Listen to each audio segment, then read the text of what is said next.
وَلَقَدْ يَسَّرْنَا الْقُرْآنَ لِلذِّكْرِ فَهَلْ مِن مُّدَّكِرٍ. واجب الاحترام معزز سامعین کرام،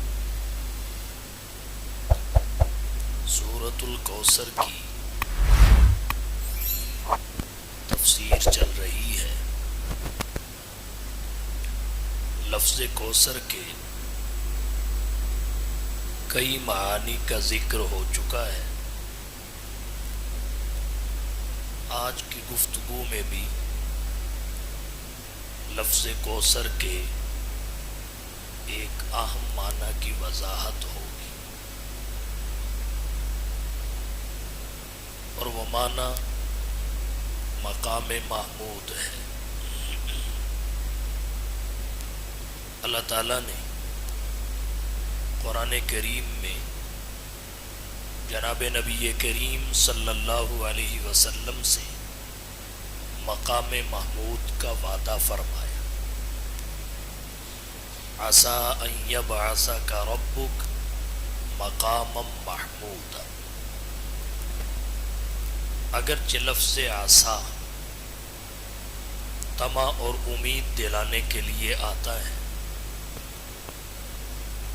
مگر امام خازن رحمہ اللہ فرماتے ہیں اللہ کے کلام میں لفظ عسیٰ تحقق اور وقوع کے لیے آتا ہے،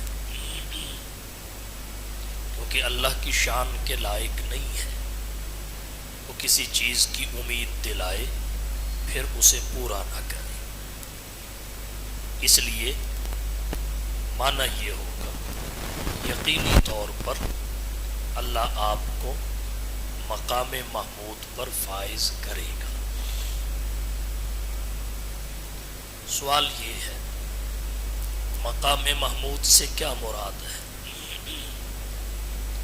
امام خازن رحمہ اللہ نے تفسیر خازن میں مقام محمود کے مصداق کے بارے میں لکھا، المقام المحمود ہوا مقام الشفاعہ۔ مقام محمود حضور کے مقام شفاعت کو کہتے ہیں۔ آپ کے مقام شفاعت کو مقام محمود کہنے کی وجہ بھی ذکر کی، فرمایا اس لیے لأنہ یحمدہ فیہ الاولون والآخرون۔ جب حضور مقام محمود پر فائز ہو کر انسانیت کی شفاعت کریں گے تو اولین و آخرین آپ کی حمد اور تعریف کریں گے، مدح کریں گے۔ اس وجہ سے اسے مقام محمود کہا جاتا ہے۔ بعض اہل علم نے لکھا مقام محمود سے مراد جناب نبی کریم صلی اللہ علیہ وسلم کے وہ امتیازات ہیں جو اللہ میدان محشر میں بروز قیامت روز روشن کی طرح واضح کر کے دکھا دیں۔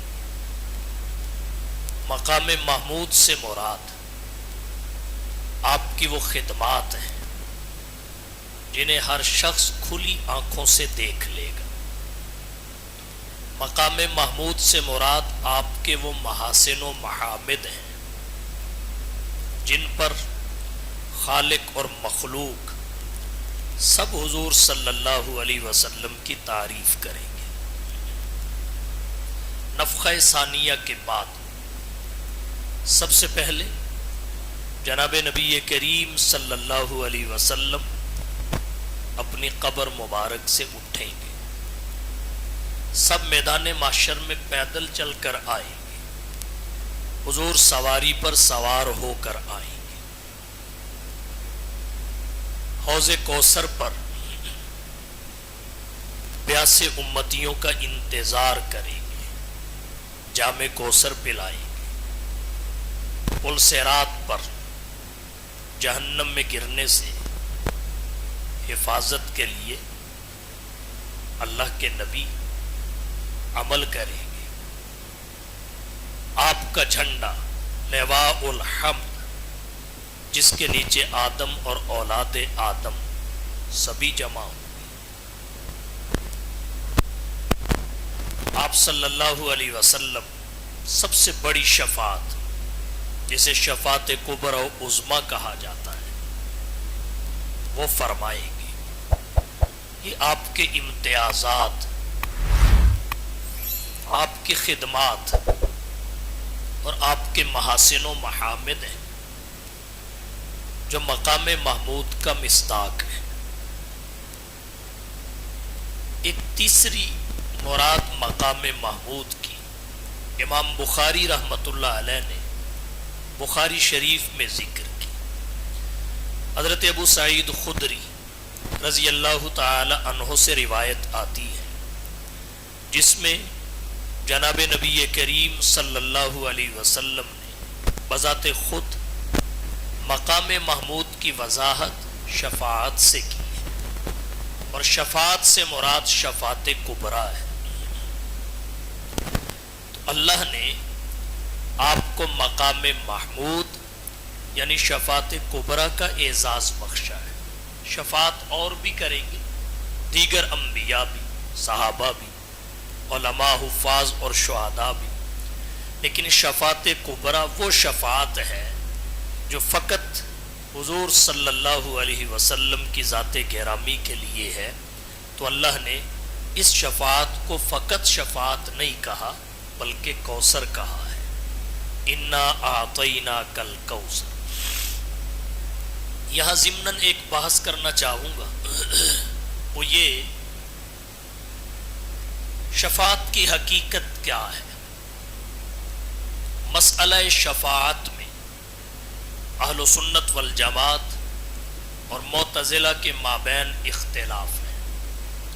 اہل سنت والجماعت کے نزدیک میدان محشر میں شفاعت برحق ہے. معتزلہ اس کے منکر ہیں. معتزلہ کے دلائل کیا ہیں؟ نقلی دلائل میں وہ آیات ہیں جن میں شفاعت کی نفی ہے، اور ان آیات کا تعلق کفار سے ہے، کیونکہ کافروں کے لیے تو شفاعت ثابت نہیں ہے. ان کے حق میں اللہ کی طرف سے شفاعت کی اجازت ہی نہیں ہوگی. تو معتزلہ کا مستدل وہ آیات ہیں جن کا تعلق کفار کے لیے شفاعت کی نفی سے ہے، یا پھر معتزلہ کے دلائل میں وہ آیات و احادیث ہیں جن میں شفاعت کے مستقل اختیار کی نفی ہے. اور یہ تو اہل سنت والجماعت بھی مانتے ہیں کہ شفاعت کا مستقل اختیار کسی کو نہیں ہوگا.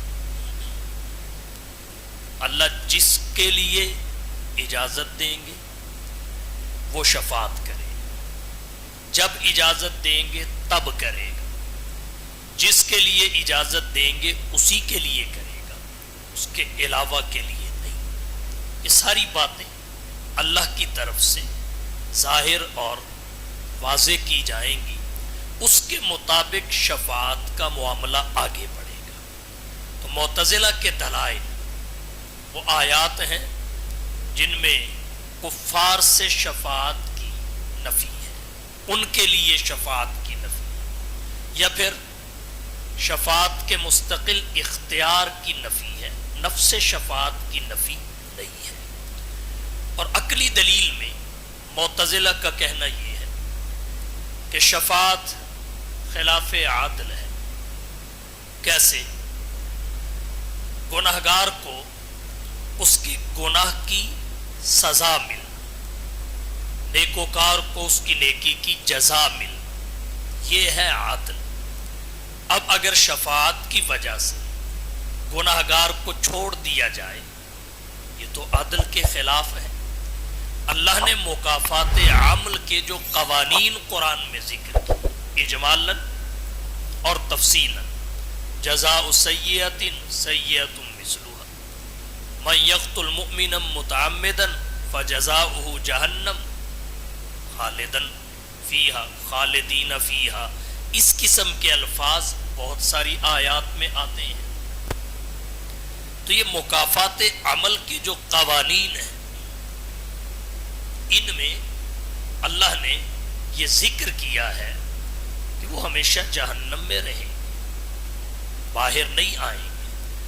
تو جب وہ باہر آئیں گے ہی نہیں تو پھر شفاعت کی کیا حقیقت رہ گئی؟ یہ معتزلہ کا کہنا ہی ہے۔ تو عدل یہ ہے کہ بدکار کو بدکاری کی سزا ملے، نیکوکار کو نیکی کی جزا ملے، اور ہر ایک اپنا معاملہ بھگت کر آگے بڑھے۔ تو شفاعت کی وجہ سے اگر سزا ٹل جائے یہ تو خلاف عدل ہے۔ اہل سنت والجماعت کیا کہتے ہیں؟ اہل سنت والجماعت کا کہنا یہ ہے عدل کے خلاف ہونا اور ہے، سزا کا معاف کر دینا اور ہے۔ ہما شیئان، یہ دو الگ الگ چیزیں ہیں۔ مخالف عدل ہونا اور ہے، سزا کا معاف کر دینا اور ہے۔ اگر صاحب حق رضامندی کے ساتھ اپنے حق سے دستبردار ہو جائے، جرم کی سزا معاف کر دے، تو یہ عالی ظرفی ہے، وسعت ظرفی ہے۔ دنیا میں آپ دیکھتے ہیں اگر کوئی شخص اپنے قصوروار سے بدلہ نہیں لیتا، سزا نہیں دیتا، معاف کر دیتا ہے، تو لوگ اسے اچھی نظر سے دیکھتے ہیں، اس کے بارے میں کلمات خیر کہتے ہیں، اس کا حق تھا، دستبردار ہو گیا۔ تو شفاعت میں بھی یہ ہوتا ہے، اللہ تعالی سزا کو معاف کر دیتے ہیں، سزا والا حق چھوڑ دیتے ہیں، سزا نہیں دیتے۔ تو یہ خلاف عدل نہیں ہے، یہ موافق فضل ہے۔ خلاف عدل ہونا اور ہے، موافق فضل ہونا اور ہے۔ اور نقلی دلیلیں تو اہل سنت والجماعت کی بہت ساری ہیں۔ من ذا الذی یشفع عندہ الا بإذنہ، اللہ کے اذن کے ساتھ شفاعت ثابت ہے۔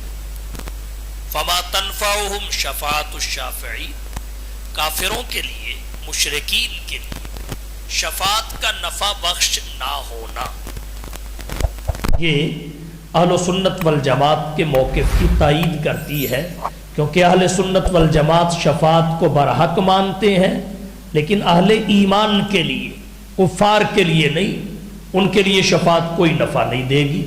اس آیت کریمہ میں دونوں دعوے ثابت ہوتے ہیں، آیت سے دونوں دعووں کا ثبوت ہوتا ہے۔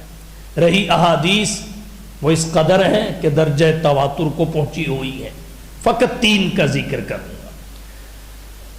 مسند احمد، ترمذی، ابو داود، المستدرک للحاکم، المعجم للطبرانی میں روایت آتی ہے، جناب نبی کریم صلی اللہ علیہ وسلم نے فرمایا، شفاعتی لأہل الکبائر من امتی، میری شفاعت میری امت سے مراد امت اجابت ہے، میری امت کے مرتکبین کبیرہ افراد کے لیے ہوگی، اور شفاعت سے اس چیز کی معافی ہوگی جس کا تعلق اللہ کے حق کے ساتھ ہوگا، شفاعت سے بھی اس کوتاہی کی معافی ہوگی جس کا تعلق اللہ کے حق کے ساتھ ہوگا۔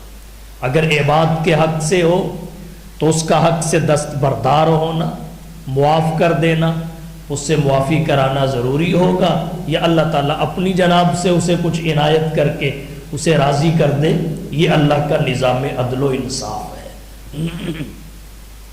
دوسری حدیث مسند احمد میں جناب نبی کریم صلی اللہ علیہ وسلم کا فرمان ہے، آپ نے فرمایا، شفاعتی یوم القیامت حق، میرا سفارش کرنا، شفاعت محمدی، میری شفاعت قیامت کے دن برحق ہے۔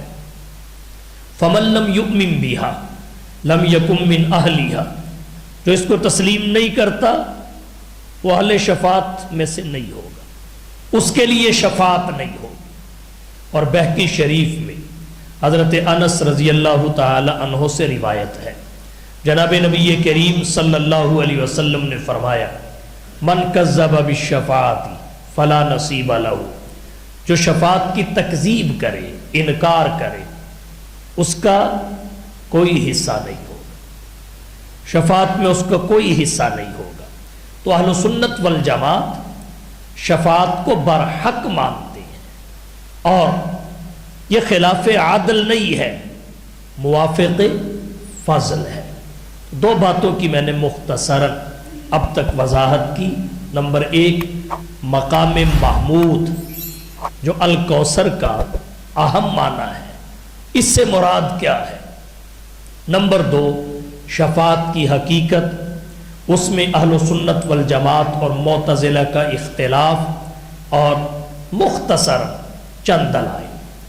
اب اگلی بات یہاں ذکر کرنا چاہوں گا وہ یہ شفاعت کی کتنی قسمیں ہیں، شفاعت کی کتنی قسمیں ہیں۔ شیخ عبدالحق محدث دہلوی رحمہ اللہ فرماتے ہیں شفاعت کی 10 اقسام ہیں۔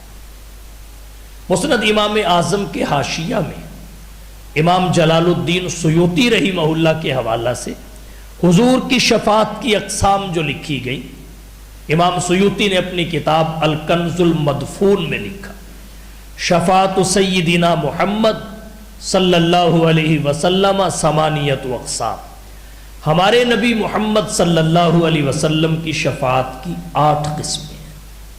اب وہ 8 قسمیں کون سی ہیں، ان کی وضاحت ذکر کرنا چاہوں گا۔ شفاعت کی پہلی قسم ہے شفاعت کبریٰ و عظمیٰ۔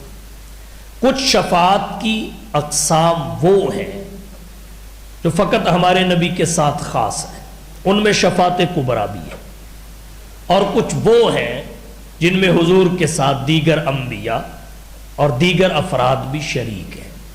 تو ہمارے نبی کی شفاعت کی جو اقسام ہیں، امام جلال الدین سیوطی نے وہ 8 لکھی، کسی نے 10 بھی لکھی۔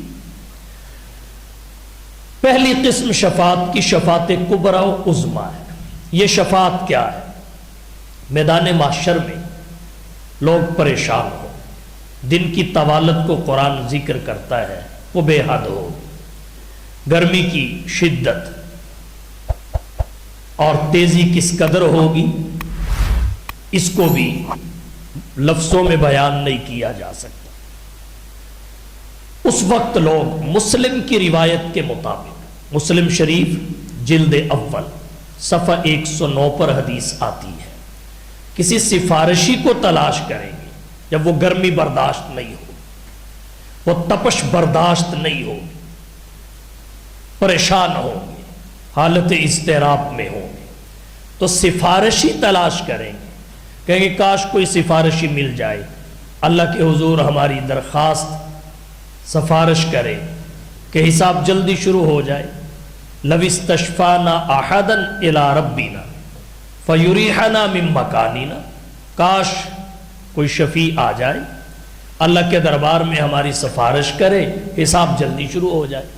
ابن ماجہ شریف 319 صفحہ پر حدیث آتی ہے، اللہ کی طرف سے انہیں الہام ہوگا کہ فلاں نبی کے پاس جاؤ، فیلہمون لذالک، شفیع تلاش کرنے کا، اور پھر کس کے پاس پہلے جانا ہے، یہ اللہ کی طرف سے بات ان کے دل میں ڈالی جائے گی، جس کے نتیجہ میں ساری خلقت اور انسانیت اکٹھی ہو کے آدم صفی اللہ کے پاس چلی جائے گی، ان کے سامنے درخواست کرے گی، آپ انسان اول ہیں، ابو البشر ہیں، اللہ نے ملائکۃ اللہ کو آپ کے سامنے سجدہ کرنے کا حکم دیا ہے، یہ سختی برداشت نہیں ہو رہی، آپ ہماری سفارش کریں، شفاعت کریں، حساب جلدی شروع ہو جائے۔ آدم علیہ السلام کہیں گے میں تمہارے دامن کو ثمر مراد سے نہیں بھر سکتا، تم حضرت نوح کے پاس چلے جاؤ، ان سے جا کر درخواست کرو، انسانیت حضرت نوح کے پاس آ جائے گی، وہ بھی معذرت کریں گے، کہیں گے تم ابراہیم کے پاس چلے جاؤ، حضرت ابراہیم کو اللہ نے اپنا دوست اور خلیل بنایا، قرآن کہتا ہے اتخذ اللہ ابراہیم خلیلا، وہ تمہاری سفارش کریں، لوگ حضرت ابراہیم کے پاس آئیں گے، ان کے سامنے اپنا تقاضا اور مدعا پیش کریں، حضرت ابراہیم کہیں گے میرے بس کی بات نہیں ہے. آپ حضرت موسیٰ کے پاس چلے جاؤ، ان سے اللہ ہم کلام ہوا کرتے تھے، وہ اللہ کے کلیم ہیں، ان کا مقام مقام تکلیم ہے. کلم اللہ موسیٰ تکلیما. جب حضرت موسیٰ کے پاس انسانیت آئے گی، ان کے سامنے اپنا تقاضا رکھے گی، وہ کہیں گے کلید شفاعت آج میرے ہاتھ میں نہیں ہے، تم حضرت عیسیٰ کے پاس جاؤ، وہ تمہیں کوئی راہ دکھائے. انسانیت حضرت عیسیٰ کے پاس آئے گی، وہ کہیں گے تم محمد مصطفیٰ کے پاس چلے جاؤ، آج شفاعت وہ کر سکتے ہیں، بارگاہ خداوندی میں جو رسائی ان کی ہے وہ کسی کی نہیں ہے. تو حضرت نبی کریم صلی اللہ علیہ وسلم کے پاس انسانیت آئے گی، آ کے پریشانی کا اظہار کرے گی، حضور مارے مارے پھر رہے ہیں، اس کے پاس بھی گئے، اس کے پاس بھی گئے، اس کے پاس بھی گئے. تو حضور فرمائیں گے، ابن ماجہ شریف میں اور دیگر کتابوں میں روایت آتی ہے کہ جب سب طرف سے گھوم پھر کر حضور کے پاس آئیں گے تو آپ کہیں گے تم کہاں پھرتے رہے، انا لہا، اس شفاعت کے لیے تو اللہ نے مجھے بنایا ہے، یہ شفاعت تو میرے ساتھ خاص ہے، میرا حق ہے. اب یہاں دو نقطوں کی طرف آپ کی توجہ دلا دوں. ایک تو یہ کہ حدیث شریف میں 5 نبیوں کے پاس جانے کا ذکر ہے. حضرت آدم کے پاس، حضرت نوح کے پاس، حضرت ابراہیم کے پاس، حضرت موسیٰ کے پاس، حضرت عیسیٰ کے پاس. حضور سے پہلے 5 کے پاس جانے کا ذکر ہے، جبکہ حضور صلی اللہ علیہ وسلم سے پہلے وہ فقط 5 کے پاس نہیں جائیں گے، سارے لوگ اکٹھے ہو کر ہر کسی کے پاس جائیں گے. امام زرقانی فرماتے ہیں 5 کا ذکر اس لیے کیا لأنہم مشاہیر الرسل، کیونکہ یہ مشہور رسول ہیں، معروف ہیں اور صاحب شریعت ہیں. حضرت آدم علیہ السلام تو ابو البشر ہیں، اول البشر رہے. حضرت نوح علیہ السلام وہ سب سے پہلے رسول بھی ہیں، انہیں آدم ثانی بھی کہا جاتا ہے. رہے حضرت ابراہیم، یہودی ہو یا عیسائی یا اہل اسلام، سب ان کی عزت کرتے ہیں، وہ صاحب ملت ہیں، ان کی ملت میں کئی امتیں ہیں. اور پھر بہت سارے انبیاء ان کی نسل میں آئے ہیں، بنی اسحاق میں، اور حضور بھی انہی کی نسل میں ہے، بنی اسماعیل میں. آپ نے فرمایا انا ثمرۃ دعوت ابی ابراہیم، میں اپنے باپ ابراہیم کی دعا کا ثمر ہوں، اس وجہ سے وہ مشہور ہے. رہے حضرت عیسیٰ، وہ بنی اسرائیل کے انبیاء کے خاتم ہیں، ان کی بھی بڑی فضیلت ہے. تو ان 5 کا ذکر اس وجہ سے ہے، آدم کا، نوح کا، ابراہیم کا، موسیٰ کا. موسیٰ کی بڑی شان ہے، اللہ سے ہم کلام ہوتے رہے اور ایک بڑی امت کے نبی تھے، بڑی امت. حضرت عیسیٰ کی بھی بڑی شان ہے. تو ان 5 کے پاس ان کی شہرت کی وجہ سے جانے کا ذکر کیا، وگرنہ تو وہ کس کے پاس نہیں جائیں گے. اور ہر طرف سے حالات دیکھ کر جب مصطفیٰ کے پاس آئیں گے، حضور کہیں گے انا لہا، یہ شفاعت تو میرا حق ہے. یہاں ایک بات اور ذکر کرنا چاہتا ہوں، دیگر انبیاء معذرت کر لیں گے شفاعت کرنے سے میدان محشر میں، حضور شفاعت کریں گے. وہ معذرت کیوں کریں گے؟ اس کی بھی ایک وجہ ہے. اس کی وجہ یہ ہے کہ ایک تو یہ شفاعت مصطفیٰ کا حق ہے، باب شفاعت کو کھولنا، شفاعت کبریٰ و عظمیٰ کے ساتھ، کسی اور کا نہیں. دوسری وجہ یہ ہے دیگر سب انبیاء وہاں خوف اور ہیبت میں ہوں گے، فقط حضور کی ذات گرامی ہوگی جو حالت امن اور اطمینان میں ہوگی. اور حضور ہی کی ذات گرامی حالت امن اور اطمینان میں کیوں ہوگی؟ اس کی وجہ یہ ہے کہ فقط حضور ہی تو ہیں جن کے لیے اللہ نے قرآن کریم میں مغفرت تامہ اور کامل